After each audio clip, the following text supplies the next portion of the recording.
Halo, kembali lagi dengan saya Angelia. Kali ini saya akan membawakan topik mengenai nilai tukar. Nah, kenapa sih harga dolar dan rupiah itu naik turun? Yuk kita simak penjelasannya di video berikut. Tanggal 19 Maret 2020, Indonesia diguncang kelemahan rupiah. Tepatnya itu pada tanggal 19 Februari 2020. Nilai tukar rupiah terhadap dolar Amerika masih ada di angka 13.600-an. Pada 20 Maret 2020, nilai tukar rupiah udah menyentuh angka 16.000 rupiah per dolarnya.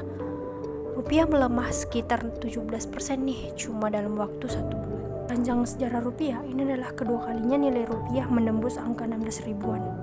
Pertama kalinya yaitu saat krisis ekonomi tahun 1998 di Indonesia. Mungkin kita bertanya-tanya, kok bisa sih rupiah menyentuh angka 16 ribuan lagi? Apa sih penyebabnya? Nah, pada video kali ini aku akan bahas nih. Gimana sih ceritanya nilai tukar sebuah mata uang tuh bisa naik turun? Dan apa aja penyebabnya?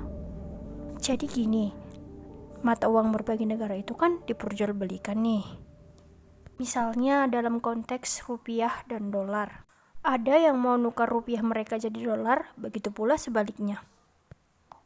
Ada yang mau nukar dolar mereka jadi rupiah. Nah, dari kegiatan tukar menukar itulah yang menentukan berapa sih nilai tukar mata uang rupiah terhadap dolar. Nah, jadi di sini konsep klasik ekonomi demand dan supply itu berlaku. Demand itu artinya permintaan, sementara supply itu artinya penawaran. Prinsipnya sama aja nih sama kenaikan hewan kurban menjelang Idul Adha. Kenapa harga hewan kurban itu naik? Ya karena permintaan hewan kurban itu juga meningkat. Sekarang balik lagi nih ke rupiah. Misalnya banyak banget orang yang mau nukar rupiah mereka itu ke dolar. Otomatis kan permintaan dolar jadi tinggi. Akibatnya dolar akan menguat atau naik. Atau bahasa ekonominya dolar itu akan terapresiasi terhadap rupiah.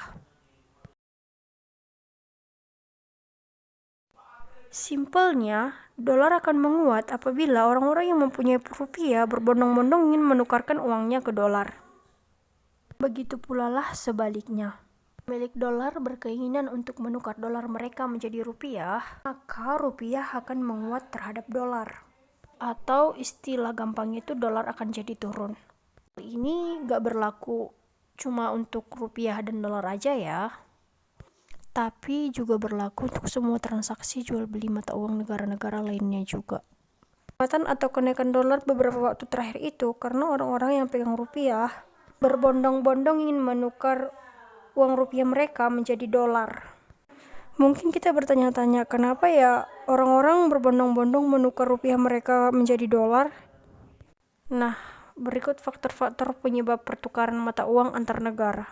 Secara umum, ada 3 faktor yang menjadi penyebab pertukaran mata uang antar negara. Yaitu yang pertama itu prospek investasi, yang kedua perdagangan ekspor-impor, dan yang ketiga konsensus bersama. Pertama adalah prospek investasi. Nah, ini sama nih kayak produk investasi lainnya. Orang atau investor itu pengen nukar uangnya jadi mata uang tertentu karena prospek investasi. Semakin baik prospek investasi di suatu negara, ya, semakin banyak orang yang nukar uang mereka jadi mata uang negara tersebut dan berinvestasi di sana. Poin yang selanjutnya yaitu perdagangan ekspor-impor.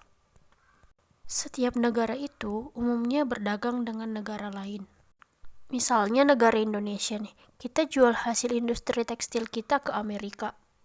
Dan Amerika jual gadget yang mereka produksi ke Indonesia. Nah, kalau kita lebih banyak membeli barang dari luar negeri daripada menjual barang ke luar negeri, atau singkatnya, kita lebih banyak impor barang daripada ekspor barang, nilai mata uang kita itu akan cenderung melemah dibanding negara partner dagang kita. Mengapa demikian? Karena gini, ketika kita membeli barang dari Amerika nih misalnya, tentu kan kita bayarnya pakai dolar. Jika kita membayar dalam rupiah, bank akan mengkonversi rupiah menjadi dolar. Permintaan dolar juga akan meningkat. Jadi dolar akan cenderung menguat. Sebaliknya, kalau kita jual barang ke Amerika, Amerika kan bayarnya dalam bentuk dolar nih. Dan dalam proses transfernya, bank akan mengkonversi dolar tersebut menjadi rupiah. Yang ketiga yaitu konsensus bersama. Bersama yaitu dari seluruh mata uang yang ada di dunia ini, mata uang yang dikategoriin sebagai safe haven currency. Safe haven currency itu adalah mata uang yang dianggap paling kuat, stabil, dan relatif aman dalam gejolak ekonomi. Dalam hal ini, salah satu mata uang yang disepakati sebagai safe haven currency adalah dolar Amerika.